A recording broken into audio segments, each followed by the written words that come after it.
अस्सलाम वालेकुम dear viewers. तो हमने पढ़ा था लास्ट टाइम क्या सेंटेंस, ठीक है। तो उसी सेंटेंस के डेफिनेशन को लेकर उससे हम दो और चीज़ें निकालेंगे, ठीक है। फॉर एग्ज़ाम्पल हम वही रिपीट करते हैं सेंटेंस का जो डेफिनेशन हमने किया था, वो था कि ग्रुप ऑफ वर्ड्स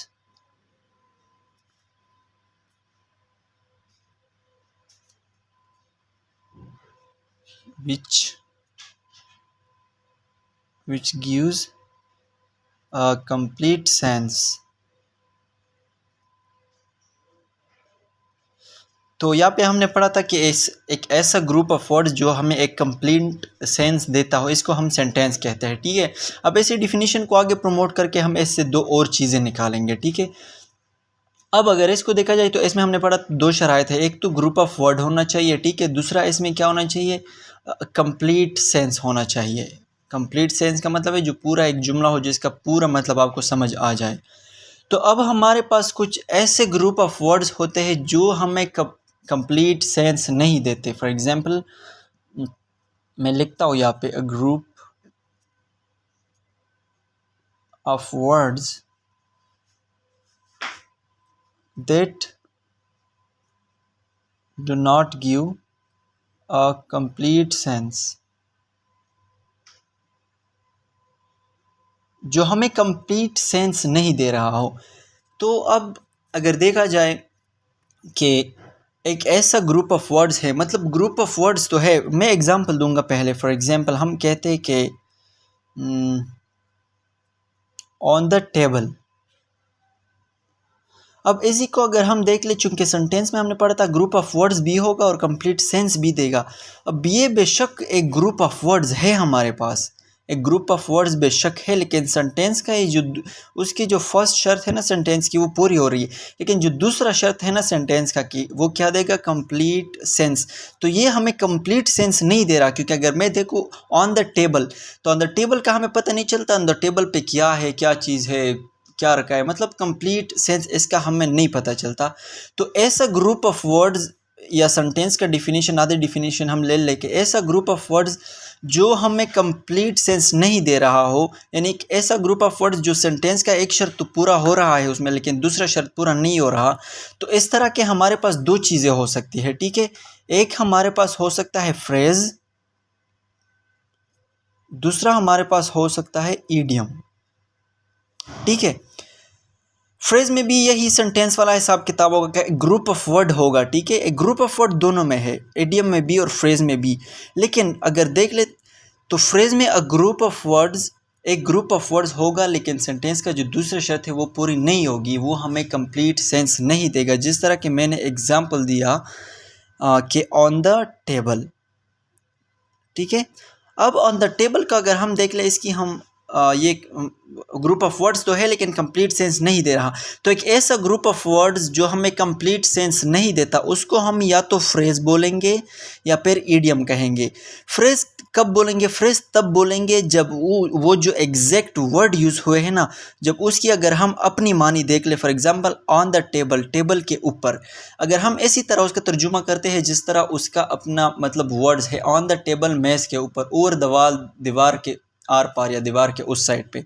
तो इस तरह के अगर वर्ड्स के अपने जो अल्फाज है, उसका अपना मकसद उससे ले ले, जो वर्ड्स जहाँ पे यूज़ हुए उसकी डिक्शनरी मीनिंग चेक कर ले, तो उसको हम फ्रेज कहेंगे। लेकिन अगर इसी तरह दूसरा हमारे पास ग्रुप ऑफ वर्ड्स, मैं एग्जांपल लिखता हूँ एडियम का। फॉर एग्जांपल हम कहते हैं ओवर द मून, ठीक है, ओवर द मून। अब ओवर द मून अगर हम देख ले तो चांद के आर पार, लेकिन यहाँ पे हम ये नहीं कहते कि चांद के आर पार, यहाँ पे हमारे पास मतलब है ओवर द मून का बहुत ज़्यादा खुश, I am over the moon, में बहुत ज़्यादा खुश हो, ठीक है। ओवर द मून का मतलब ये है। तो एक ऐसा ग्रुप ऑफ वर्ड्स जो हमें कंप्लीट सेंस तो नहीं, जो ग्रुप ऑफ वर्ड्स तो हो लेकिन कंप्लीट सेंस नहीं देता, वो हमारे पास या तो फ्रेज हो सकता है या ईडियम हो सकता है। फ्रेज कब होगा, फ्रेज तब होगा जब हम वो वर्ड जो यूज़ हुआ है उसकी जब अपनी मानी देख ले, तो उसको हम फ्रेज कहेंगे। लेकिन अगर उसकी ईडियम, अगर अक्सर हम उर्दू में मुहावरे कहते हैं, मुहावरा जो वर्ड यूज़ हुए वो मतलब उसका वो नहीं होता, मतलब कोई और होता है, ठीक है। फॉर एग्जाम्पल हम कहते हैं out of the frying pan into the fire, so out of the frying pan जो है मतलब फ्राइंग पैन से गिरा, वो हम कहते हैं ना आसमान से गिरा और खजूर में अटका, मतलब एक मुसीबत से जान छूटी दूसरी में फंस गया, ठीक है। तो अब out of the frying pan यानी फ्राइंग पैन से गिरा इनटू द फायर, आग में, इसका मतलब फ्राइंग पैन में सही था, उससे आग में गिरा तो आग तो और भी सख्त है उससे। तो इसका मतलब ये है, अब इसको अगर हम देख ले out of the frying pan कि अगर हम अपने वो कर ले कि फ्राइंग पैन से गिरा और आग में चला गया, तो इसको फिर हम फ्रेज़ कहेंगे, क्योंकि एग्जैक्ट मेरा वही मतलब है कि फ्राइंग पैन से मुझसे कोई चीज़ गिर गई है और फिर आग में चली गई। लेकिन अगर मैं कहूँ कि out of the frying pan into the fire, तो अगर हम उसको ये देख ले कि मतलब आसमान से गिरा खजूर में अटका, कि यानी एक मुसीबत से जान छूटी दूसरी मुसीबत में फंस गया, तो इस तरह ग्रुप ऑफ वर्ड्स को फिर हम कहेंगे ईडियम, यानी जिसकी हम मुहावराती मानी ले ले उसको हम ईडियम कहेंगे, और दूसरे अगर हम उसकी वही एग्जैक्ट मानी ले ले जो उसकी है उसको हम फ्रेज़ कहेंगे, ठीक है। फ्रेंड्स अगर देख ले यहाँ पे हमारे पास एक वर्ड सेंटेंस का शर्त पूरा हो रहा है, ठीक है।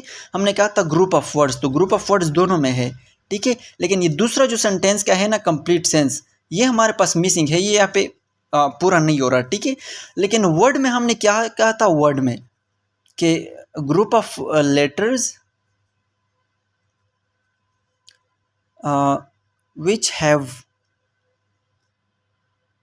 सम स्पेसिफिक मीनिंग, यानी एक ऐसे ग्रुप ऑफ लेटर जिसका कुछ ना कुछ मीनिंग होगा। अब अगर हम देख ले तो ये ग्रुप ऑफ लेटर्स तो बिल्कुल ही है, क्योंकि वर्ड है हमारे पास, वर्ड ग्रुप ऑफ लेटर होता है, और इसकी specific meaning on the table, हर एक वर्ड की एक स्पेसिफिक मीनिंग भी है। तो अगर हम देख ले हम इस तरह कह सकते हैं कि ऐसा ग्रुप ऑफ वर्ड हमारे पास जिसमें एक तो शर्त सेंटेंस का पूरा हो रहा है, ठीक है, ग्रुप ऑफ वर्ड है। दूसरा इसमें हमारे पास शर्त किस चीज़ का पूरा है, वर्ड का। इसकी क्या है, सम स्पेसिफिक मीनिंग।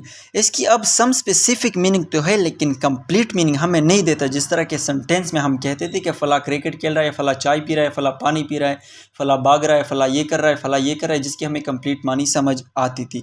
तो यहाँ पे एक शर्त सेंटेंस का पूरा है, एक शर्त वर्ड का। किस तरह, एक ग्रुप ऑफ वर्ड्स है, सेंटेंस में कहा था ग्रुप ऑफ वर्ड होगा, कंप्लीट सेंस देगा। अब ग्रुप ऑफ वर्ड्स तो फ्रेज और एडियम में भी है, दोनों में, लेकिन कंप्लीट सेंस नहीं देता। तो दूसरा शर्त क्या है, वर्ड में हमने कहा था ग्रुप ऑफ लेटर्स जो कंप्लीट सेंस देगा। अब ग्रुप ऑफ लेटर्स तो ऑलरेडी हमारे पास है, ग्रुप ऑफ लेटर्स तो ये चीज़ें हैं, लेकिन ये स्पेसिफिक मीनिंग, ये कुछ ना कुछ मीनिंग हमें दे रहे हैं, ठीक है, क्योंकि ये वर्ड्स है तो वर्ड का कुछ ना कुछ मीनिंग देता है। तो फ्रेजेस हमारे पास असल में ऐसे ग्रुप ऑफ वर्ड होते हैं जिसमें एक शर्त तो सेंटेंस का पूरा होता है, दूसरा शर्त वर्ड का पूरा होता है। तो अब अगर ये दो वर्ड, एक शर्त सेंटेंस का और दूसरा वर्ड का पूरा हो रहा है, और इसकी अगर हम अपनी मानी ले लें इसको हम फ्रेज कहेंगे, लेकिन अगर उसके अंदर जो हिडन मीनिंग हम कह सकते हैं, हिडन मीनिंग इसके अंदर, वो मीनिंग अगर हम ले लें जिस तरह हम मुहावरों में मतलब लेते हैं, तो उसको हम क्या कहते हैं, उसको हम ईडियम कहते हैं। तो ये था हमारे पास फ्रेज और ईडियम। इंशाल्लाह नेक्स्ट टॉपिक पर कल हम पढ़ेंगे।